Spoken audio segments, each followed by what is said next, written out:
Les iba a decir que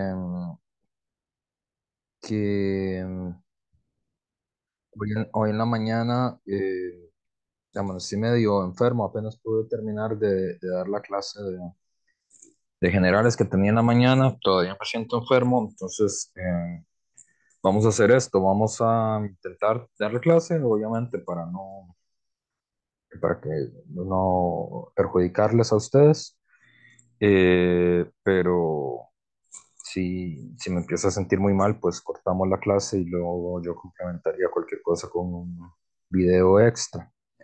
Pero bueno, por el momento estoy estable. Si el profesor se desmaya en media conferencia, no se preocupe, no se asuste, no mentira, no me voy a desmayar. Pero si me empiezo a sentir mal, les aviso. Este, o sea, más mal de lo que ya me siento, mal que me impide ser funcional. Este, vamos a hacer primero la actividad de la comprensión de lectura. En mediación virtual, ustedes tienen una hoja. Hoy vamos a hacer algo súper diferente. No, vamos a oír música. Música que normalmente creo que ninguno de ustedes conoce. Aquí están las letras de las canciones. Vamos a escuchar dos canciones que están ahí. Eh, la primera canción que vamos a escuchar se llama El Credo. Es una canción de Carlos Mejía Godoy, que es junto con Luis Enrique Mejía Godoy el que se considera el cantor de la de la Revolución Nicaragüense en 1979, la, la revolución que tumbó a la dictadura de Somoza en el 79.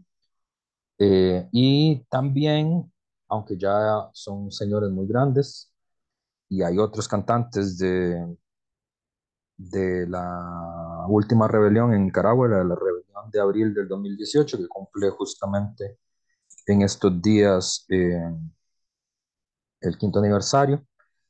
Eh, pero ya, digamos, hay otros cantores de esa rebelión. Eh, También, digamos, fueron parte, digamos, del movimiento político y cultural que también se enfrentó a la dictadura de Daniel Ortega. Eh, entonces vamos a oír esa primera canción, que es una canción del año 77, es decir, es previa a la caída de Somoza, es el momento de ascenso, digamos, de la revolución sandinista, la revolución nicaragüense, en el 77. Y vamos a escuchar luego una parte, dos cuplés se llaman, de Agárrate Catalina, que son, eh, Agárrate Catalina es una murga, que eso aquí creo que ustedes nunca han visto nada parecido a eso. Lo de Mejía Godoy puede ser que sí lo conozcan, porque bueno, Mejía Godoy es un trovador, digamos, es el nombre técnico que se le llama. En Costa Rica hay trovadores y puede ser que hayan escuchado alguna vez música trova en su vida. Si no, bueno, la van a escuchar ahora. Eh, es música muy sencilla, música campesina, con voz y guitarra. Eh, pero lo de Garrate Catalina es una murga, que es un conjunto muchísimo más complejo. Es una tradición cultural uruguaya que se celebra en el carnaval de Uruguay. Los uruguayos tienen un carnaval, así como los brasileños tienen su carnaval. Los uruguayos tienen también su carnaval, pero es una tradición venida de Cádiz. Hay carnavales de Cádiz también, que son grandes grupos, son grupos musicales muy grandes, con instrumentos también sencillos, ¿no? Chéquere, guitarra, voz, tambor. eh, y como todos los carnavales, no sé si ustedes esto sabían, el carnaval tiene un origen religioso en un primer momento, es la celebración de los santos, pero tiene la peculiaridad, esto lo pueden leer en un libro maravilloso Bakhtin, de Mijail Bakhtin, sobre el carnaval, eh, aunque tiene un origen religioso. El carnaval es un momento en las sociedades previas al capitalismo, en las sociedades de transición al capitalismo, eh, donde la rigidez de las normas sociales y legales y morales que imponía el Estado, la corona y la iglesia eran momentáneamente suspendidas para que el pueblo llano pudiera celebrar, digamos, sin, sin miedo, digamos, a las restricciones morales que imponía y legales que imponía el Estado y la Iglesia, ¿verdad? Restricciones en relación con la gula, con el divertimiento, con el coso del cuerpo, así, ¿verdad? Eh, Ese es el origen del carnaval. Y en Cádiz se hacían estas murgas también, que son como grandes ensamblados de personas que cantan cosas polémicas, digamos, contra el Estado y la Iglesia, ¿verdad? Hay partes que son habladas, hay partes que son cantadas, es una cosa larga, digamos, cada murga, eh, cada conjunto de murgueros eh, puede tardar, no sé, 1 hora y media el show entero, no vamos a ver el show entero, vamos a ver una parte del show. Y Agárrate Catalina ha sido de las murgas que más ha ganado el carnaval de Uruguay. Eso sí, creo que es muy desconocido por ustedes. Porque en Costa Rica solo he conocido 3 personas que ubican que es el carnaval de Uruguay y que ubican que es una murga. Entonces puede ser que sea la primera vez que lo escuchen. Ambos temas tienen que ver con los materiales que hemos estado discutiendo y después de oír la música, y les dejé la letra ahí porque obviamente quiero que disfruten la música y le pongan atención, pero también luego quiero que revisen lo que dice, ¿verdad? Las canciones. Entonces en la hoja de comprensión de lectura está la letra de las canciones para que lo vuelvan a revisar y luego de eso van a responder y luego vamos a venir a discutir eh, esto. Escuche y lea la letra de las 2 canciones asignadas para el curso. Escriba cuáles son las ideas principales de las 2 canciones. Más difícil que la vez pasada porque es más fácil hacer una idea, ¿verdad? Una idea principal de un texto escrito, de un poema más difícil o de una canción. Pero bueno, vamos a ver cómo les va.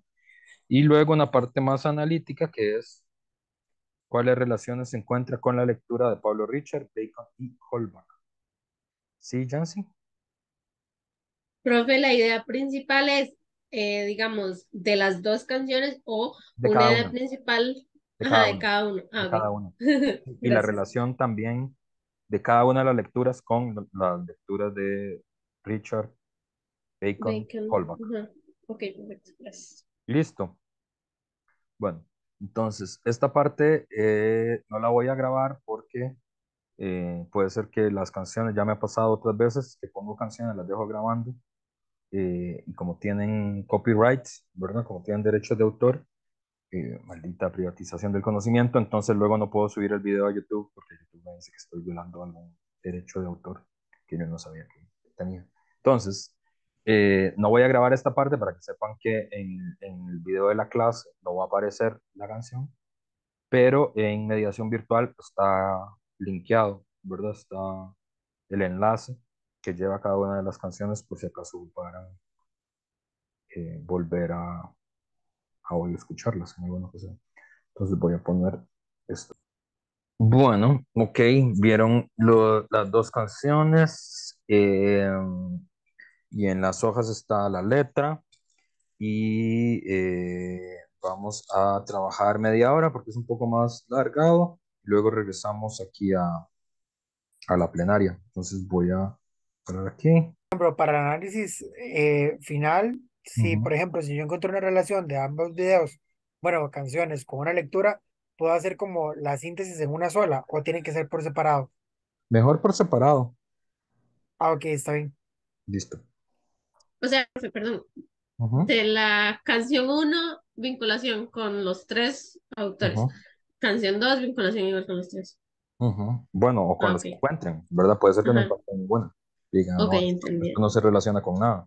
Pero Ajá, sí, o sea, gracias. esas son las tres lecturas que pueden usar, ¿verdad? Y dicen, bueno, esto se parece a esto, esta lectura, y esto, esta otra de esta lectura. Y si no encuentran nada de la otra, pues no encuentran nada. Listo. Sí, profe. Muteado. Ok, ¿cómo les fue? Primera pregunta que no tiene que ver con, con el examen, bueno, con la, ¿cómo se llama? Con la comprensión de lectura como tal. ¿Qué les pareció? ¿Habían oído alguna vez trova centroamericana o murgas? Profe, Yo a mí el creo que segundo yo video, no. Perdón, José y luego Jancy. ok, a mí el segundo video me pareció muy entretenido. Una forma, bueno, yo creo que puede ser un poco vulnerable para personas que tal vez son muy religiosas, ¿verdad? Y no está mal, cada quien tiene su filosofía de vida, pero la forma en como todo el campo, la puesta en escena, digamos, me pareció muy interesante. Los trajes como de diablos, la canción y todo lo demás, la forma en que lo recitaban, me parece una puesta en escena artística muy interesante de ver. Y curioso que sea como tan antigua y en realidad, bueno, pues no tanto, ¿verdad? Pero relativamente, y que sea tan, como tan, que atrape, aún así como en la actualidad, ¿verdad? Porque uno tiene como la creencia, o al menos yo tenía como la creencia de que lo antiguo quizá no, y que uno lo atrapa a uno tanto porque los tiempos han cambiado y demás, pero fue muy interesante para mí. Jancy. Sí, yo concuerdo mucho con José de que es muy, muy directa la crítica, ¿no? Y puede ser como sensible, pero a la vez uno ve cosas que uno dice, ay, como que sí es cierto. O sí, hay cosas que reconozco que me costó entenderlas, usa palabras que creo son específicas del país que yo no conozco. Entonces hay muchas palabras que yo no entendía, pero aún así se entiende el contexto de la canción. Entonces me pareció muy, muy interesante, la verdad. Verónica dice que sí conocía el segundo grupo, que también tiene una canción sobre epistemología. Y Angélica hizo el dedito para arriba. Bueno, entonces, la primera, la de Mejía Godoy, ¿qué onda con la canción? ¿Mejía Godoy lo habían escuchado alguna vez? ¿Le sonó a Tampoco, alguno? profe. Ninguna. Ninguno de los dos. Bueno, entonces hoy aprendimos algo nuevo. Eh, ¿Qué onda? Angélica, José, Carla, Verónica, ¿qué creen que es la idea principal? Profe, nosotros pusimos que, bueno, la idea principal, que la de Carlos, habla sobre, bueno, como alabar a un Cristo resucitado, Salvador y centro de todo. En lugar de antropocentrismo, ¿verdad? Que es el ser humano como centro, es Dios como centro, básicamente. Y de la otra, de Dios el Diablo, de Agarrate Catalina, hablamos, o como idea central, el cuestionar el poder del Dios cristiano. Ok, está bien. ¿Y qué dicen Alison, Natalia y Jansen?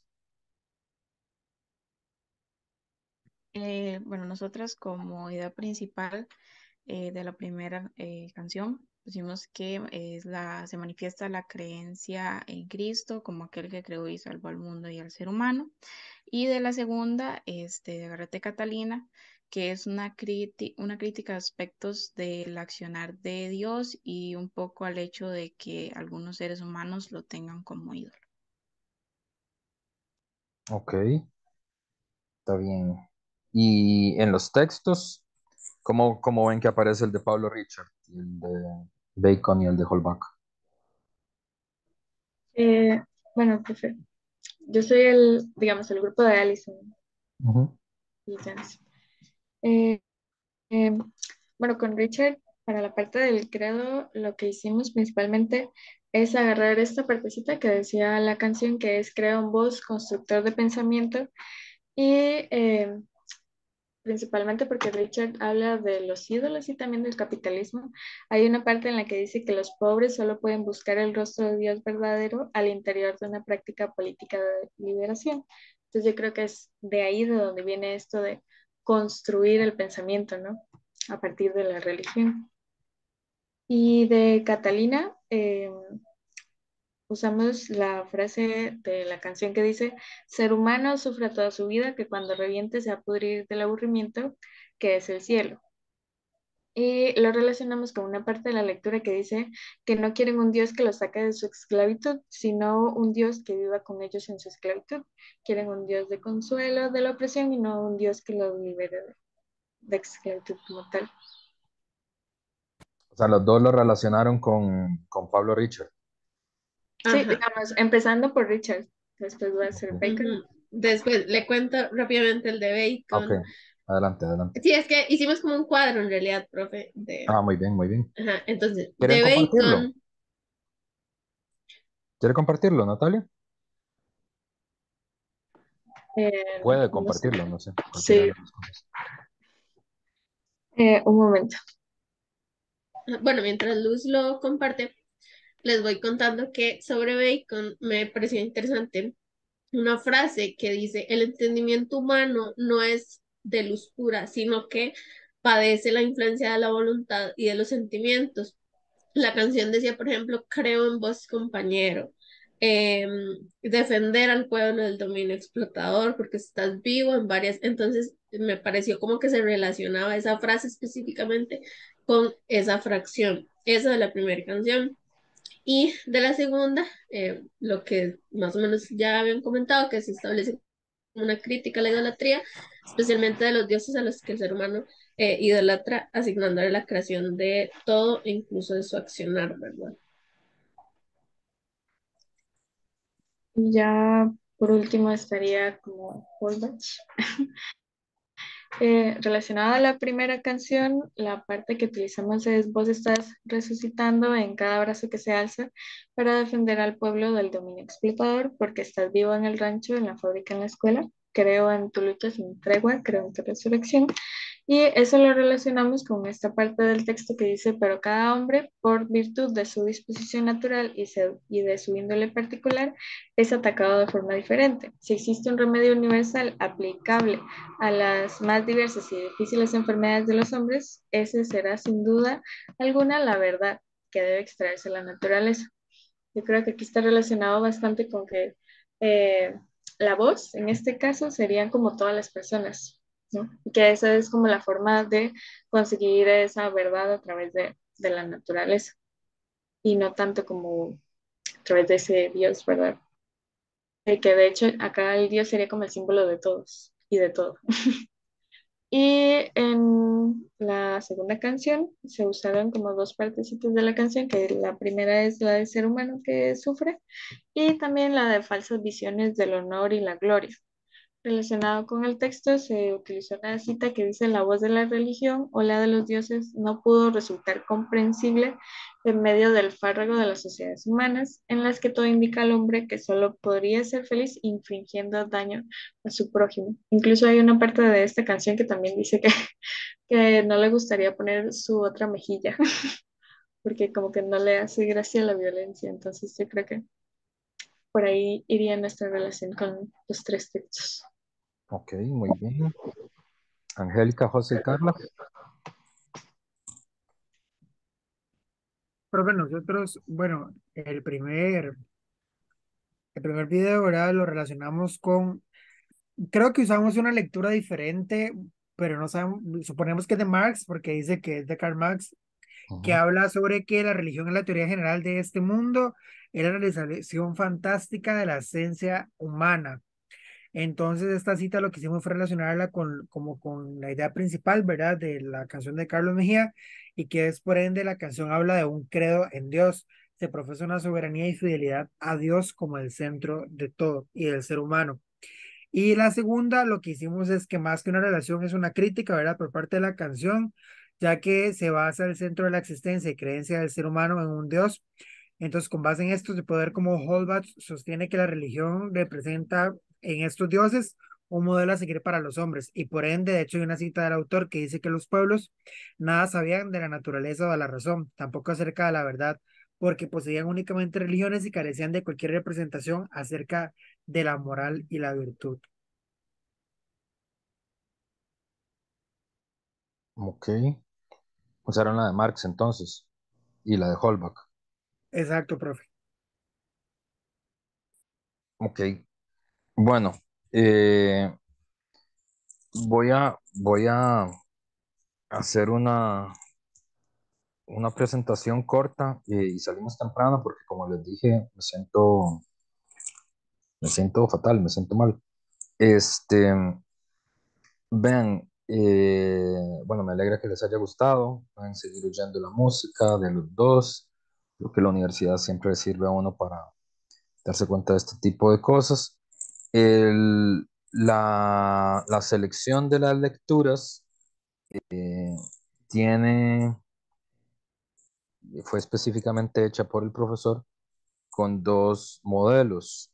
Esta primera, la de Carlos Mejía Godoy, es justamente porque, digamos, la canción de Carlos Mejía Godoy sería el equivalente en el terreno de la música y de la poesía de lo que sostiene Pablo Richard en el terreno de la filosofía, ¿verdad? De la teología. Es decir, tanto Pablo Richard como Carlos Mejía Godoy son parte de lo que en Nicaragua en los años 70 se le llamaba la teología latinoamericana de la liberación y digamos, esta sería la expresión estética de eso, ¿verdad? Que es la idea no digamos, no de arrancar de raíz la espiritualidad y la religiosidad, sino transformar, que creo que fue el primer grupo, el grupo de Natalia, creo que fue el que lo dijo, ¿verdad? Como transformar un dios de idolatría en un dios de liberación, ¿verdad?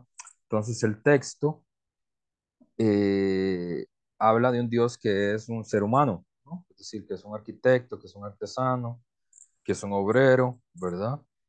Eh, que tenía el objetivo de salvar al mundo, ¿verdad? Que fue golpeado, torturado, martirizado, dice romano imperialista, ¿verdad? Para decir, bueno, los pueblos del mundo que luchan hoy contra el imperialismo están haciendo lo mismo, digamos, que lo que Jesucristo hubiera hecho, ¿verdad? Eh, y aparece como, ¿verdad? Eh, esto, vos que estás resucitando cada brazo que se alza para defender el pueblo del dominio explotador, ¿verdad? Es decir, la presencia de Dios sería la presencia de la lucha por la emancipación y la ausencia de Dios sería el reino de los ídolos, ¿verdad? Entonces es una disputa en el terreno de la música, en el terreno de la estética, de la religiosidad popular, ¿verdad? Entonces ahí, digamos, como que Pablo Richard y Carlos Mejía Godoy serían como lo mismo en dos terrenos distintos del conocimiento. Pablo Richard, el terreno del análisis de la teología y de la filosofía cristiana, ¿verdad? Y Mejía Godoy en el terreno de la estética.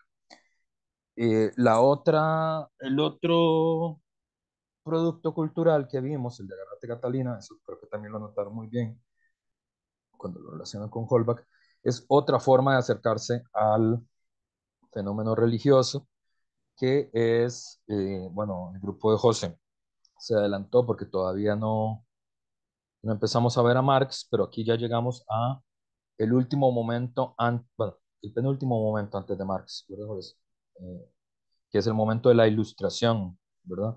Bacon y Holbach, pero sobre todo Holbach, son los representantes de la ilustración en filosofía, ¿verdad? Y que es otra forma de entender eh, el fenómeno religioso. ¿Por qué estamos hablando de esto? Eh, Porque la teoría de la ideología tiene en su origen la crítica de la religión. Es decir, la forma en la que se desarrolla la teoría de la ideología es a través través de la crítica de la religión, en el texto que José citó y que citó el grupo que trabajó con José, ¿verdad? Marx dice, la crítica a la religión es el presupuesto de toda crítica. Vamos a ver qué significa eso, porque ¿verdad? Eso son de esas frases que uno dice, que uno se puede memorizar, pero por ahí uno no entiende cuál es el contenido. Pero digamos, tanto en Agarrate Catalina, como en la parte final de Bacon, como en todo el texto de Holbach, la tesis fundamental es una tesis de la crítica a la superstición. Es decir, la religión es entendida como superstición y es entendida como embuste, como engaño, ¿verdad? Este es el asunto. Fíjense que, cuál es la diferencia entre Bacon y Holbach? Bacon sobre todo ve en la religión un problema epistemológico, ¿verdad? Es decir, la idea de que hay un Dios que tiene una voluntad personal y ese Dios puede intervenir en los asuntos del mundo, puede construir planetas, puede construir universos, puede hacer que se muevan los mares, ¿verdad? Dota de vida a los seres vivos. Eso es lo que Bacon le llamaba, ¿verdad? Eh, uy, se me fue. Ídolo del teatro, ídolo del mercado, ídolo de la caverna, ídolo de la tribu, ¿verdad? Es decir, la idea de un Dios antropomórfico que interviene en los asuntos de los seres humanos es un ídolo de la tribu, porque nosotros tendemos a creer que las cosas son antropomórficas, ¿verdad? Por eso nos cuesta mucho imaginar un universo que no tenga objetivos, que no tenga destino, que no tenga plan, que no tenga teleología, se dice en filosofía, que no tenga un objetivo último, ¿verdad? Eh, También nos cuesta mucho, a propósito de esta semana que ha sido tan cargada de historias terribles y violentísimas en esta sociedad, ¿verdad? Nos cuesta mucho creer que, no que el mal y que el dolor no tienen algún propósito. Nos cuesta mucho pensar que el mal y el dolor solo existen en el mundo. Siempre creemos que el dolor y el mal tienen algún tipo de propósito, ¿verdad? Tienen algún principio, algún tipo de objetivo, ¿verdad? Donde tal vez ustedes pueden ver con más facilidad eso es en las novelas mexicanas, que no sé si ustedes siguen viendo novelas mexicanas o no. Yo de pequeño tenía que ver muchas porque me cuidaba mi tía. Y bueno, y también porque me gusta. Entonces, en la novela siempre pasan un montón de desgracias con el personaje principal, ¿verdad? ¿No? Qué sé yo, la regalan de niña, la tratan mal, es pobre, la pasan humillando, la hacen recoger joyas en el barro, ¿verdad? Estoy pensando en Marimar de Thalía, ¿verdad? Que es la que tengo más en la mente. Pero al final del final, de finales, todas esas cosas malas que a ella le pasaron tienen, terminan en una historia feliz. Y entonces todos esos males se explican y se justifican porque es que si no al final no habría llegado al final feliz, ¿verdad? Es decir, si al inicio de la novela Marimar nada más hubiera visto a Fernando Colunga y hubiera dicho, no me acuerdo cómo se llama el personaje de Fernando Colunga, le hubiera dicho y dice, este engreído, ¿qué le pasa? ¿Verdad? Y se va de regreso a su rancho, no hubiera habido novela, ¿verdad? Entonces, la narración nos hace creer que todas las cosas malas que le pasaron es porque hay un propósito al final, ¿verdad? Que es la vida feliz, ¿verdad? En, sobre todo en las tradiciones materialistas, ¿verdad? Como la de Epicuro, pero estoy pensando sobre todo en la de Althusser, que veremos más adelante. Uno de los puntos fuertes de Althusser es que llegar así como nos es muy difícil lo que aceptar, sí, aceptar, en el buen sentido del término. Por ejemplo, lo que dice Epicuro, digamos que la muerte no es nada. Nosotros siempre creemos que la muerte es algo, ¿verdad? Pero Epicuro dice no es nada. También nos cuesta mucho pensar que el dolor existe y el mal existe en el mundo y no tiene ninguna explicación, no tiene ninguna justificación de, de por qué ocurren cosas terribles, por qué ocurren cosas dolorosas, ¿verdad? Eh, entonces, aquí es el primer asunto, ¿verdad? Y, pero para Bacon es sobre todo un aspecto epistemológico, ¿verdad? O sea, un aspecto que tiene que ver con la teoría del conocimiento, con cómo nosotros nos explicamos el mundo, ¿verdad? Entonces ahí es muy importante que ustedes le pusieran atención a, a la parte final, porque la clase anterior solo hablamos de la doctrina de los ídolos, o sea, de los cuatro tipos de ídolos que define Bacon, ¿verdad? Pero es muy importante también que se fijen en el capítulo, en la frase, en el fragmento 46, que está en la página 50, ¿verdad? Donde Bacon dice, el entendimiento humano eh, procura arrastrar a todos a dar fe a aquello.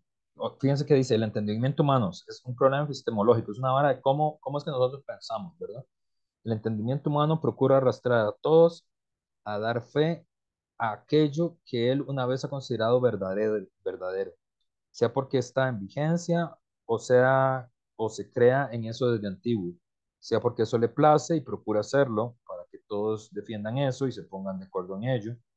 Y aunque la significación y el número de los casos en contrario sea mayor, el espíritu no repara en ellos y los hace a un lado y los desecha para su gran perjuicio y deterioro, y ellos solo con el fin de que se mantenga incólume el prestigio de aquellas viejas y falsas combinaciones de explicación.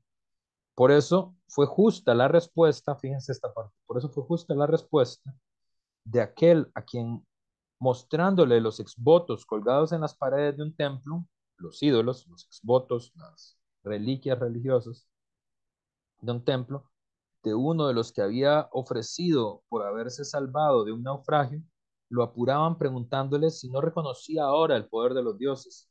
Y la respuesta fue, pero ¿dónde están registrados los que perecieron? A pesar de haber formulado también sus votos. Eso mismo sucede con todas las supersticiones, tanto en la astrología como en la interpretación de sueños, en los presagios, en los hechizos.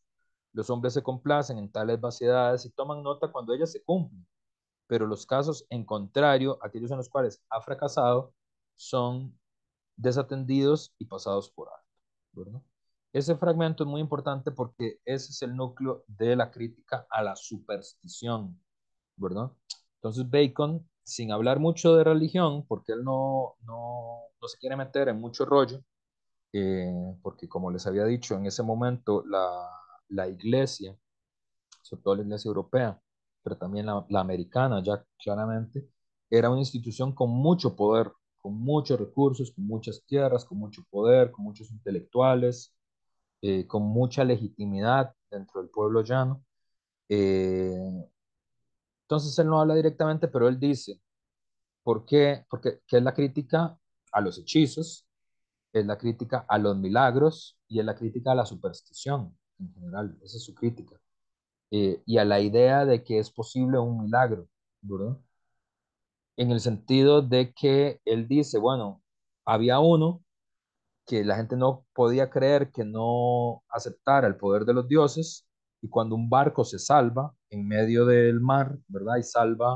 Se salva de morir ahogados, la gente le vuelve a preguntar si ahora no reconoce el poder de los dioses que salvó a estas personas que se tendrían que haber muerto, ahogados en el mar.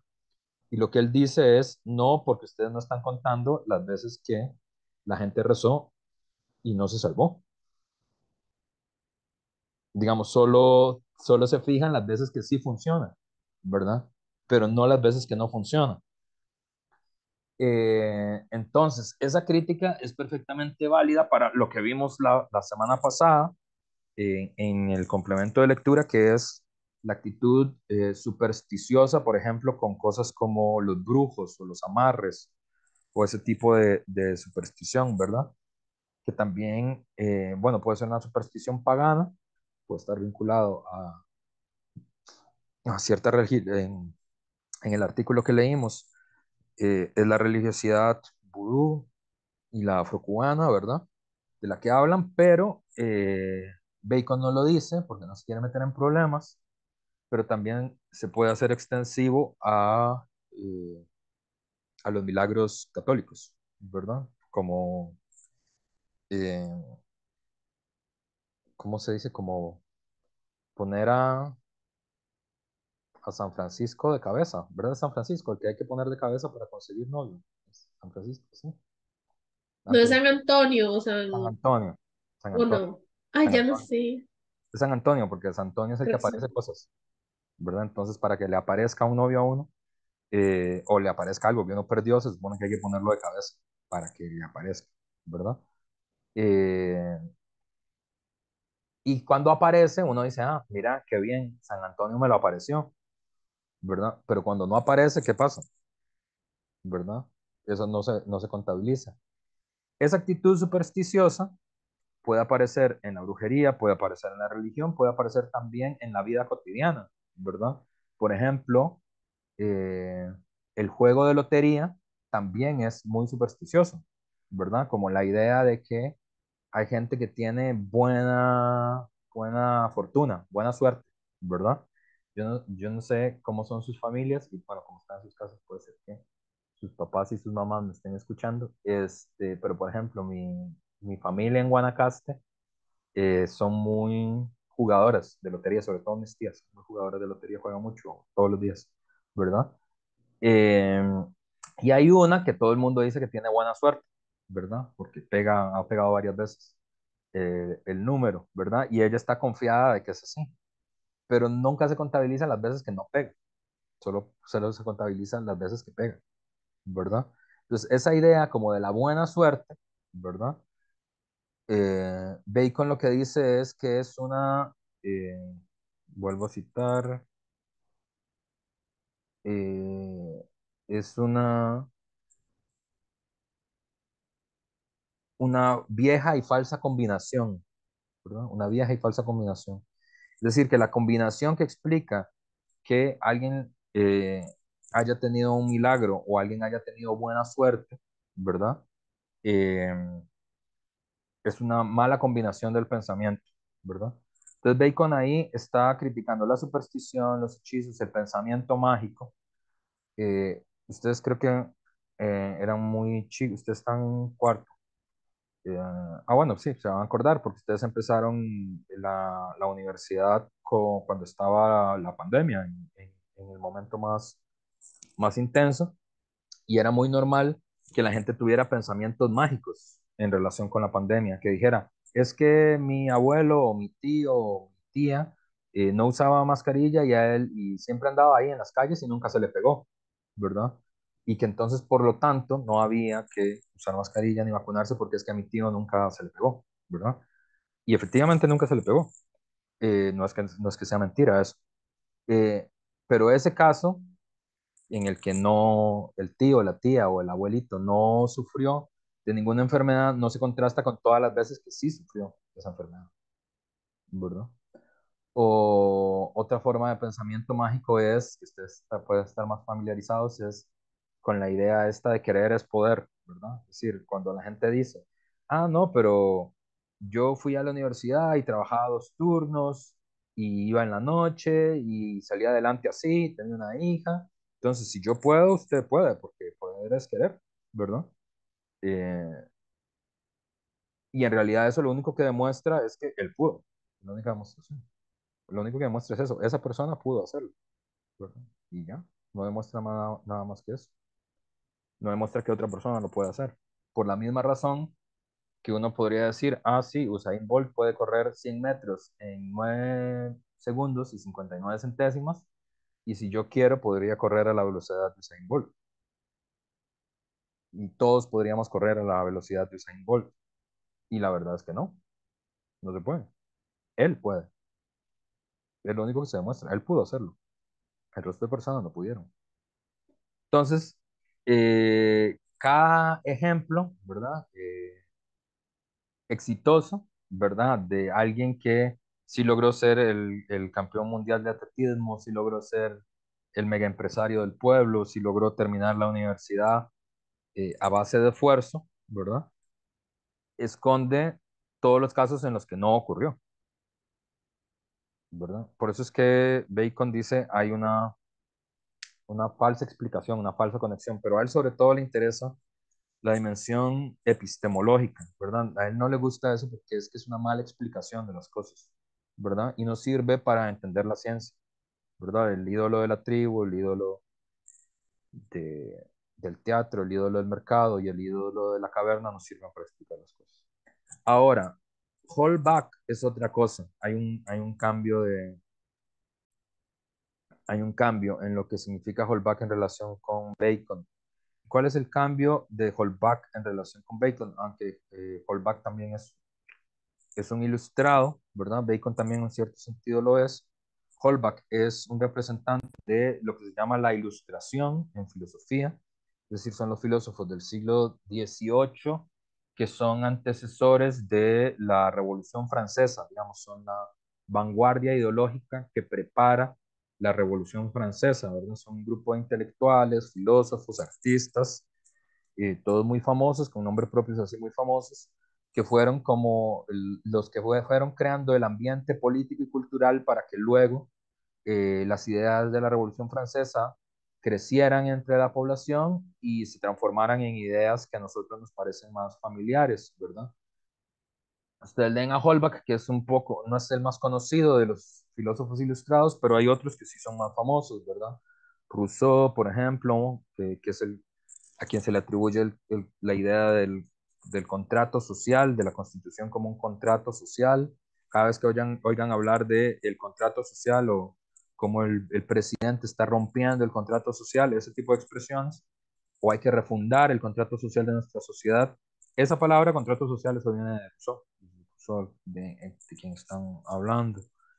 Eh, la idea de la tripartición de poderes, la idea de que existe un poder ejecutivo, uno legislativo y uno judicial, y que esos poderes están separados, es una idea ilustrada también, es una idea de Montesquieu, que es un libro que se llama El espíritu de las leyes, donde él desarrolla esa idea, porque antes del poder estaba concentrado en el rey era poder ejecutivo, legislativo y judicial simultáneamente. Eh, y eh, Rousseau, Montesquieu, Diderot, es otro importante, D'Alembert y Holbach, ¿verdad? Se les llama los ilustrados o los enciclopedistas, ese es el otro nombre que tienen, porque fueron los primeros que hicieron una enciclopedia, como las enciclopedias como Wikipedia, ¿verdad? O las enciclopedias que había antes en las casas. La primera que hubo fue una que crearon ellos, que es una idea, probablemente en sus casas haya enciclopedias o ustedes alguna vez hayan usado la Wikipedia en su vida, pero si se fijan es una idea muy fuerte que es hacer un libro donde esté todo el conocimiento humano junto. Todo el conocimiento que tenemos sobre las ciencias, las artes y las letras tiene que estar en un solo libro para el acceso de los demás. Y entonces ellos creían sobre todo que era a través de la ciencia y de la educación científica como se iba de la ilustración, ¿verdad? Digamos, de llevar la luz a quienes no tienen luz, de ilustrar a quienes no tienen luz, eh, como se iba a emancipar el género humano de todas las supersticiones y de todos los vicios, ¿verdad? Pero como ellos eran representantes ideológicos de la burguesía francesa, que en ese momento estaba enfrentada políticamente a la monarquía francesa y a los restos del orden feudal en Francia, la actitud de Holbach sobre Bacon es una actitud belicosa, ¿verdad? Para Holbach la religión es un problema político, ¿verdad? Para Bacon no quiere ningún problema político, no quiere enfrentarse con ningún poder, no quiere enfrentarse con ninguna iglesia, no es el rey de él, ¿verdad? Él quiere que le dejen hacer su ciencia en paz. De hecho, Bacon era bastante oportunista desde el punto de vista material. Él, ¿verdad? Era medio turbio en los negocios, eso es lo que dicen las biografías, la chismografía de los filósofos. En cambio, Holbach sí quiere demoler el poder de la iglesia, ¿verdad? Justamente porque lo que ustedes leen está en 1770, la Revolución Francesa en 1789, es decir, solo faltan 19 años para que ocurra la Revolución Francesa y ya se está descomponiendo el viejo régimen, se está descomponiendo el viejo orden que se asentaba en el poder del rey, en la idea de que el rey era rey por mandato divino, es decir, que los gobernantes eran gobernantes porque así lo querían los dioses o porque así lo quería Dios, y que su poder se legitimaba a través de la herencia, o sea, la transmisión biológica del rey al hijo del rey era la sangre, era lo que daba legitimidad al poder político, ¿verdad? Y la legitimidad última venía de Dios. Entonces, la crítica de Holbach a la religión es muchísimo más ácida, muchísimo más agresiva, ¿verdad? Eh, Ustedes lo pueden ver aquí, ¿verdad? Primero empieza con una crítica a las costumbres, ¿verdad? Que ya lo habíamos visto en el ídolo de la caverna, ¿verdad? El asentamiento, la idea de que las costumbres no son ningún criterio epistemológico. Países hay en los que las acciones más encomiables son consideradas escandalosas y ridículas y en que se tiene los comportamientos más salvajes por dignos de veneración racionales. Entonces él dice, la costumbre no es ningún criterio epistemológico. Que algo se haga así en mi pueblo no es ningún criterio epistemológico porque los pueblos tienen las más variadas costumbres, las más variadas prácticas, la más variada moral y eso no es ningún criterio. Hay algunos que consideran que está muy bien prácticas que otros consideran aborrecibles. No hay forma de determinar eh, cuál es más racional que otra. Entonces no puede ser la costumbre. Pero además dice, las autoridades por lo común están interesadas en el mantenimiento de opiniones ya difundidas. Los prejuicios y errores que se consideran necesarios para conservar el poder de tales autoridades son mantenidos mediante la violencia, que sale al paso de cualquier excesiva inclinación a la crítica. Ciertos príncipes que profesan falsas opiniones sobre la felicidad, el poder, la grandeza y la gloria, están rodeados de solícitos palaciegos que se ocupan de no sacar jamás al error a sus señores. Las cortes, aquí más abajo dice, okay, estoy leyendo esta parte. Las cortes son los verdaderos almacigos de la corrupción de los pueblos. De ahí reside la verdadera raíz de las malas costumbres. Todo se conjura para volver viciosos a los hombres y para implantar en ellos impulsos perniciosos que provocan una corrupción general de la sociedad. Entonces, el punto aquí de Holbach es que la religión es un invento de los poderosos. Eso es lo que es diferente en relación con Bacon. Bacon lo que ve es un problema epistemológico, ¿verdad? Holbach ve un problema político, también un problema epistemológico, pero sobre todo un problema político. Para Holbach, la religión es una estafa, es un embuste, es un engaño, ¿verdad? Es decir, para él, tomando de vuelta el traje nuevo del emperador, ¿verdad? De Hans Christian Andersen, para él la religión se parece más a lo que hacen los truanes, los tejedores, a lo que hace el emperador o lo que hacen el pueblo llano, ¿verdad?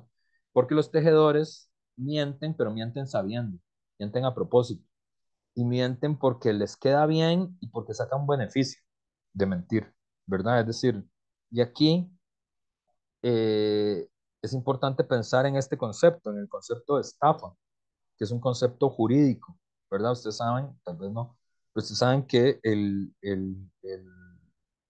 la estafa es un delito, ¿verdad? Es decir, ustedes pueden haber sufrido alguna vez una estafa, y que ojalá que no, porque es una experiencia muy... ¿Alguna vez ustedes, alguna vez has sufrido una estafa? Yo sí, profe. ¿No? Y puedes contar qué fue, si no es muy íntimo, digamos, como es solo No, no, para fue poner como un con ejemplo, el, digamos. fue como con el banco en realidad, y tal vez no tan directamente, no hubo una comunicación conmigo, pero pues me estafaron como la tarjeta, la empezaban a utilizar para compras en cosas que absolutamente yo no tenía relación. Ah, te agarraron el número de la tarjeta, ¿es eso? Sí, profe. Ah, ok, perfecto, listo. Lo lamento mucho, es muy desagradable. Pero el ejemplo de José es un buen ejemplo porque, por ejemplo, eso que sufrió José es consciente, no de parte de José, sino de parte de quien lo hizo. Es decir, quien quiso estafar a José sabía que lo estaba estafando y tuvo que eh, colocar su inteligencia, su voluntad, su deseo y su práctica en hacer eso. No hay forma de estafar a alguien sin querer, ¿verdad? No hay forma de, de estafar a alguien sin querer queriendo o sin saberlo, ¿verdad? El estafador es consciente de lo que hace y es consciente porque es que él vive de eso. Digamos, su poder, su prestigio, su dinero vienen de allí. En el caso que José nos cuenta, digamos, el bienestar del estafador viene de engañar a José y engañar a las empresas, digamos, y al banco, de que él es José, ¿verdad? Y en eso consiste. Y no puede ser que él no sepa que lo está haciendo. Es una cosa consciente, ¿verdad? Y que eso es muy interesante y tiene que ver con la teoría de la ideología, porque hay cosas que uno solo puede hacer conscientemente y hay cosas que no necesariamente las hace de manera consciente, aunque el efecto sea el mismo, que esto es muy interesante, ¿verdad? Luego lo vamos a ver con más detalle en la teoría de la ideología, pero por ejemplo, cosas como la estafa o como la traición solo pueden ser conscientes. O sea, usted no puede traicionar a alguien sin saber que lo está traicionando, ¿verdad? Igual que no puede estafar a alguien sin saber que lo está estafando, ¿verdad? Eh, entonces, lo que Holbach sostiene como hipótesis es que la religión es una invención de los ricos y los poderosos, ¿verdad? Él dice de los reyes y los príncipes y dice el, el almacigo de cortesanos, ¿verdad? Es decir, para él lo que pasa es que el rey y los cortesanos, los que están alrededor del rey, eh, inventan literalmente la religión, la fabrican así como si fuera una estafa, ¿verdad? Dice, quienes tienen por misión conducirnos son embaucadores. ¿Okay? La frase que usa es embaucadores, embaucar es una estafa. O bien ellos mismos están cautivos de los prejuicios y esos tales nos prohíben prestar oídos a la razón. De tal modo, la gran mayoría de los hombres está irremediablemente condenada al mal. Así las pasiones son propias de nuestra naturaleza y necesarias para nuestra conservación.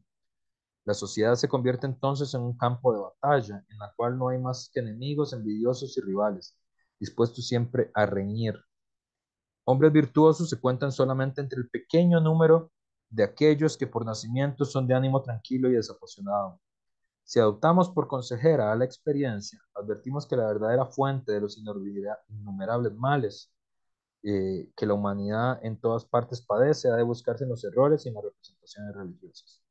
De la ignorancia de las causas naturales surgen los dioses. Las alucinaciones de los sentidos los muestran terroríficos. Las amenazadoras imágenes de aquellos acosó a los hombres sin mejorar, los perturbó en vano. Llenó su espíritu de quimeras, estorbó el desarrollo de su razón y le impidió la búsqueda de la felicidad. Esas espantables, ¿verdad? Dice luego que no menos insidiosos son los prejuicios que ciegamente alimentan los hombres respecto de sus gobiernos. Las reales bases del poder le fueron de todo ignoradas por el pueblo. No se atrevieron a exigir la felicidad de sus reyes, cuya misión debió haber sido precisamente proporcionárselas. Creyeron que los señores considerados dioses habían obtenido por nacimiento el derecho a mandar sobre el resto de los mortales y de disponer a su gusto de la felicidad de los pueblos y de no responsabilizarse por los malos que ellos causaban. Consecuencia necesaria de tales creencias fue que la política degeneraste en el arte funesto de sacrificar la felicidad de todos a las locuras de un individuo o de un puñado de rufianes privilegiados. A pesar de los perjuicios que sufrieron, los pueblos veneraron los ídolos que ellos mismos habían creado, ¿verdad? Entonces ahí aparece otra vez el concepto de ídolo, que es el que hemos estado rastreando, pero ¿verdad? Holbach dice, claro, esto es una invención y pasa como en los ídolos, inventamos una cosa y luego la adoramos como si fuera Dios, ¿verdad? Entonces él dice, los reyes y los cortesanos se comportan como rufianes, como malandrines, ¿verdad? Como estafadores, porque crean la religión, saben que es un engaño eh, y se benefician de ese engaño. Y no pueden más que engañar, porque si no, como toda estafa, la gracia de una estafa es que se sostenga en el tiempo. Un estafador no puede dejar de estafar, tiene que seguir siempre con la misma estafa. Eh, y ese es el punto. En ese sentido, el texto de Agarrate Catalina se parece más a el de Bacon y al de Holbach, porque es una crítica más en clave ilustrada de la religión, ¿verdad? si el texto de Carlos Mejía Godoy es un texto más en clave de teología de la liberación latinoamericana, el texto de Holbach y de Bacon, perdón, el texto de Garate Catalina, es más parecido a Holbach porque es una crítica irónica a la religión, ¿verdad? Es decir, lo que hace es criticar la religión por supersticiosa, ¿verdad? Por ejemplo, cuando habla del tsunami y eso, ¿verdad? Es decir, cómo alguien, como un ser que es todopoderoso y que todo lo sabe y que todo lo puede prever, puede permitir que haya un tsunami, ¿verdad? Es decir, ¿por qué ocurre eso? O, eh, y luego, digamos, hay una crítica a la iglesia como tal, en el sentido de cuando habla de Ratzinger, así, ¿verdad? Que es el papa al que hace referencia, Ratzinger de joven fue miembro de las juventudes hitlerianas, fue nazi él de niño, de joven. Ratzinger es el padre, el papa que se acaba de morir, ¿no? El que estaba antes de Francisco, que es Benedicto XVI, para la gente que tiene fe católica, Joseph Ratzinger, para la gente que no tiene fe católica. Eh, y entonces es una crítica, digamos, irónica a las contradicciones del dogma, ¿verdad? Y es en ese terreno, es en el terreno de la crítica al dogma, y ¿verdad? Y la ironía de las críticas del dogma, ¿verdad? Entonces tenemos esas dos cosas. Ya para avanzar y cerrar, porque oficialmente estoy muriendo del dolor, este,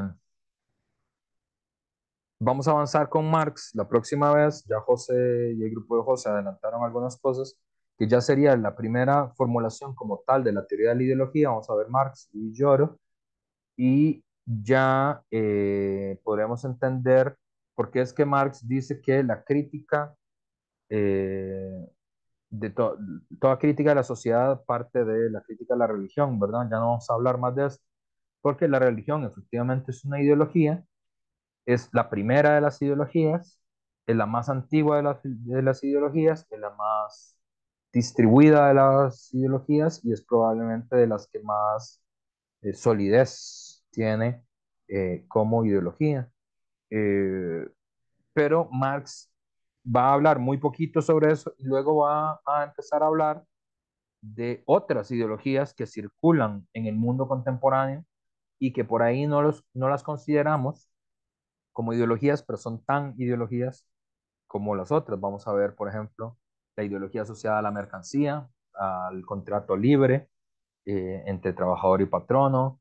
Eh, Hay una crítica al humanismo filosófico también como ideología, ¿verdad? Pero eso lo vamos a ver más adelante. Vamos a quedar por aquí porque como les dije, me siento fatal y ya me está doliendo todo en este preciso instante. Espero no haber sido muy errático en la exposición, pero nada, me duele mucho el cuerpo y como dice Epicuro, si algo es verdadero son las sensaciones y es verdadero que me sentía muy mal hoy. Y bueno, nos vemos el próximo jueves ya presencialmente. Vamos a hablar Marx y vayan leyendo Villoro de una vez. De acuerdo, profe, que se mejore. Gracias. Gracias. Gracias.